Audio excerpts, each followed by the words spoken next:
Hello, YouTube friends.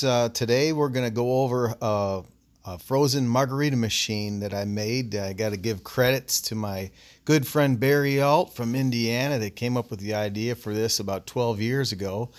Um, this thing makes any kind of frozen drink you want. I got a short clip here showing us making a pina colada, and then we'll go into how we put it together, and hopefully you guys have fun with this one.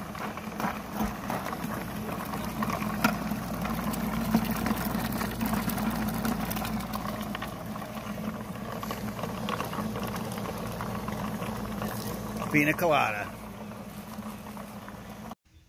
Okay, you've seen the frozen drink maker at work. Now let's just backtrack and go over the parts that were needed to put this together. We have a 5-gallon Igloo drinking cooler.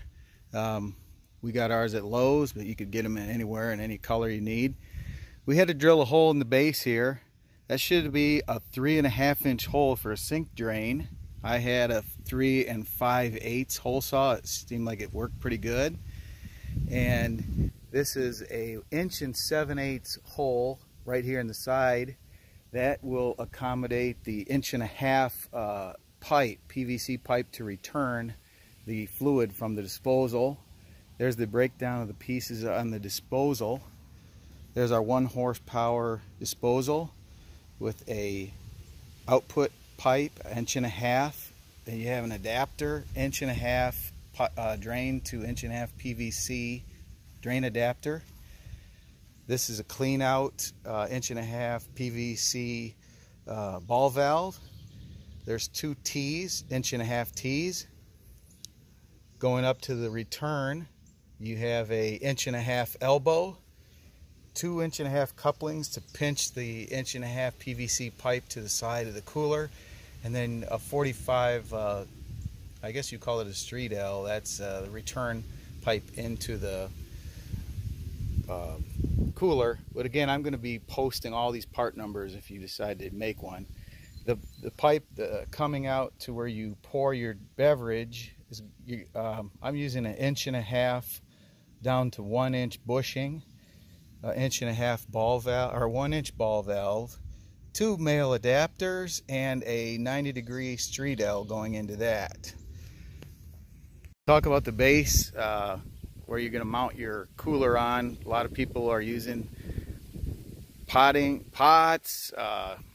My friend Barry had a custom-made, really nice aluminum one, but I don't have that kind of skill, so I had an old broken folding chair.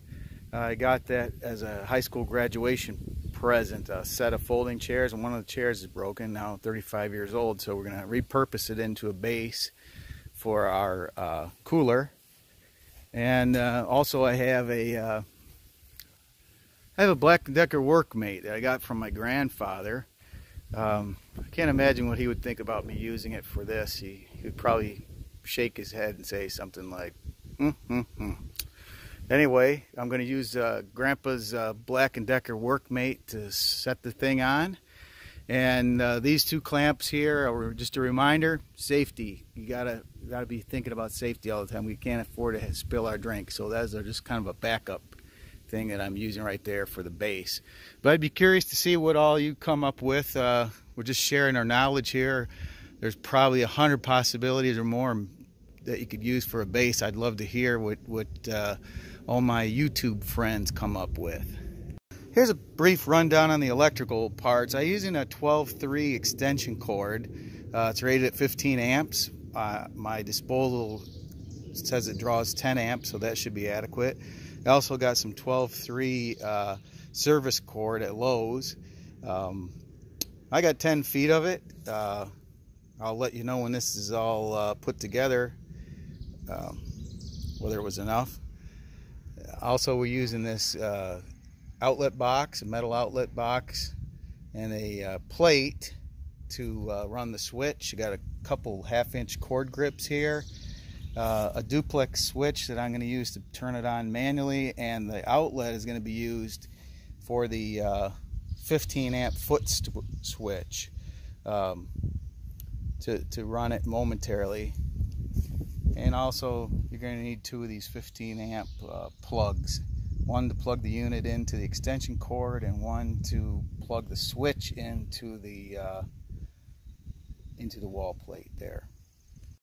This is the plumbing diagram. You can pause the video here if you want to record any of the numbers. They're in parentheses next to the and this is how I wired everything all up. Thanks for watching the video, and good luck and have fun if you decide to make one of these things.